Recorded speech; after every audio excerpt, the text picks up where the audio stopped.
নমস্কার বন্ধুরা, কেমন আছো সবাই? সুন্দরী সিম্পল লাইফ একটি নতুন ব্লগে তোমাদের সবাইকে স্বাগত জানাই।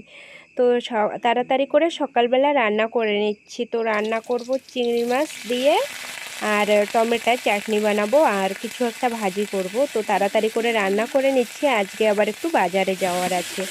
তো কী কারণে যাব সব কিছুই তোমাদের সঙ্গে বলবো। তো দেখো, পেঁয়াজ দিয়ে চিংড়ি মাছ দিয়ে আগে ভাজি করে নিলাম একটু ভালো করে। তারপরে কেটে মানে ছোট ছোট করে কেটে রেখেছি টমেটোগুলো, একেবারে মানে চাটনি বানাবো, তো তার জন্য একটু ছোট ছোট করে কেটেছি কুচি কুচি করে। তো টমেটোগুলো দিয়ে নিলাম ভালো করে, এখন একটু নুন হলুদ দিয়ে ঢাকা দিয়ে রাখবো। ঢাকনাটা তোলার পরে দেখছি, দেখো প্রায় চাটনির মতো হয়ে এসেছে। এখন একটু হালকা আঁচ দিয়ে অনেকক্ষণ মানে একটু টান টান করে ভেজে নেব। তো টান টান করে ভেজে নিয়ে তারপরে নামিয়ে নিচ্ছি।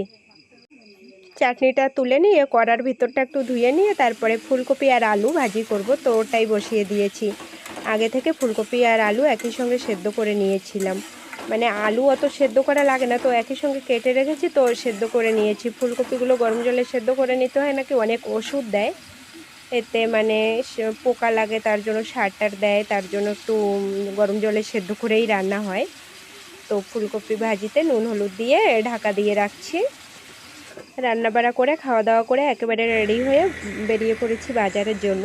তা ওই যে বাইক নিয়ে আসছে, যাব বাইকে করে। তো তোমরা তো সবসময় দেখো এখানে সেখানে যেখানে যাই আমরা বাইকে করেই যাই। তো তোমাদের বলি আজকে এই বাইকটা বিক্রি করে দেবে, তার জন্য যাচ্ছি। তো আজকে এই বাইকে আমাকে লাস্ট দেখবে, আর আমাদের দেখতে পারবে না। এই বাইকে করে তো অনেকটাই ভিডিও করেছি, কিন্তু আর দেখতে পারবে না, কারণ বাইকটা বিক্রি করে দেবে।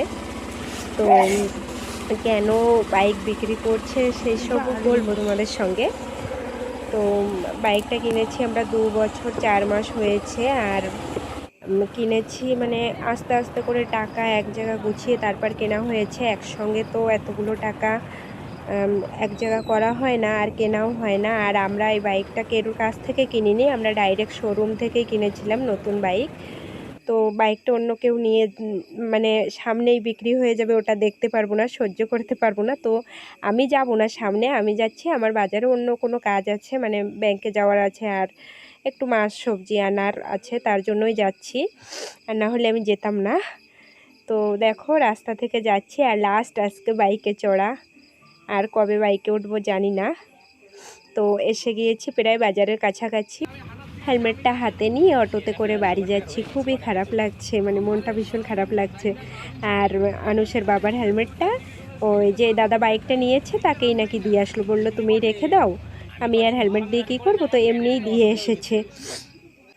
তো এখন বাজে সন্ধ্যা 7:30, আর আমি আনুষকে ঘরে পড়াচ্ছিলাম। আজকে আমাদের ঘরে কোনো রান্নাবাড়া মানে খাওয়া দাওয়া নেই, আজকে মেজদার ঘরে খাওয়া দাওয়া। তোমরা তো জানো পাশেই মেজদার ঘর। তো মা অনেকটা আগেই চলে এসেছে, দেখো মা আর মেজদা এদিকে রুটি বানাচ্ছে, আর ঘরটা সুন্দর মাংসর গন্ধে মানে পেট যেন ভরে যাচ্ছে, মানে মাংস রান্না হচ্ছে। চলো রান্নাঘরের দিকে যাই।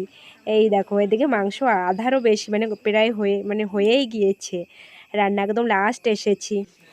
এখন আমরা একটু কষা মাংস খাবো, মানে মা মেজদা মেজদি ওরা আগেই খেয়ে নিয়েছে, আমরা একটু দেরিতে আসলাম ওই ঘর থেকে। তো এখন আমি আনুষ আর আনুষের বাবা দেখো বসে গিয়েছি, বাটিতে ছিল আমাদের। তো দেখো রান্না বাড়া হয়ে গিয়েছে, আর আমরা সবাই একসঙ্গে মানে বসে গিয়েছি খেতে, রুটি আর মাংস। মেজদা আবার রুটি খাচ্ছে না, ভাত। দাদা নাকি রুটি খাবে লাস্টে, আর আমরা সবাই রুটি আর মাংস পেলে আর কোনো ভাতের কাছে যাওয়া যাবে না। তো একটুখানি বাটিতে ভেন্ডি ভাজা আছে, ওটা মনে হচ্ছে দুপুরের, তা মা ওটা নিয়ে বসেছে, আর আমরা তো ডাইরেক্ট মাংস। এই পাশে আমার প্লেটটা রয়েছে, আর এদিকে আনুষ বসেছে, আনুষের বাবা, ওইদিকে মেজদা মেজদি বসেছে। সবাই মিলে মানে গল্প করতে করতে মানে খাওয়াটা খাচ্ছি, রাতের খাবার একসঙ্গে। আজকে যেহেতু মনটা একটু খারাপ ছিল, বাইক বিক্রি হয়ে গিয়েছে সেটার জন্য। তারপরে রাত্রে আবার মেজদাগো ঘরেই খাওয়া দাওয়া করলো, তো একটু এখন সবাই একসঙ্গে খাচ্ছি, তো কোনো ব্যাপার না। তো আমাদের বাইক বিক্রি করেছে, কারণ বাইক বিক্রি করে অটো কিনেছে, তার জন্যই বাইকটা বিক্রি করেছি। তো আমাদের মতো মধ্যবিত্ত ফ্যামিলিতে চাইলেই মানে যখন যেটা করব করতে পারি না, তো একটু একটু করে যখন সুবিধা মতো মানে সুযোগ সুবিধা মতোই জীবনে এগোতে হবে আস্তে আস্তে, তার জন্য তো ওটা নিয়ে মন খারাপ করে লাভ নেই। তো চলো আজকে খেতে খেতে ভিডিওটা এখানেই শেষ করছি। সবাই ভালো থেকো, সুস্থ থেকো, সাবধানে থেকো। খুব শীঘ্রই দেখা হবে একটা নতুন ব্লগের সাথে।